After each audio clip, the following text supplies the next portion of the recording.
நம்ம மோட்டு முருகங்களோட தைப்பூச விழா கொண்டாடக்கூடிய நாள் 11/2/2025 தை மாசம் 29ஆம் தேதி செவ்வாய்க்கிழமை.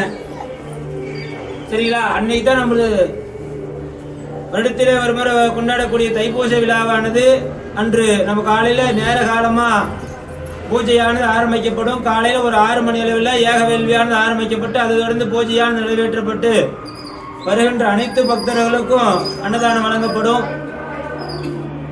அன்று நைட்டு வரையுமே ஆலயம் திறந்திருக்கும். வரங்க எல்லாருமே வந்து ஆண்டவனை வணங்கிட்டு போகலாம்.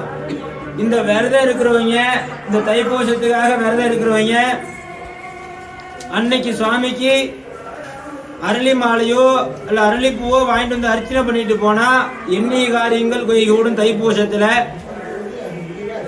தைப்பூச விரதம் இருக்கிறவங்க அரளி மாலை அல்லது அரளிப்பூ வாங்கிட்டு வந்து சுவாமிக்கு அர்ச்சனை பண்ணி அந்த பூ வாங்கிட்டு போய் என்ன கோரிக்கை நீங்க வீட்டுல வச்சுக்கலாம். இது இந்த வருஷத்தோட தைப்பூசத்தோட விழாவோட நம்ம ஆலயத்தோட விதிமுறைகள்.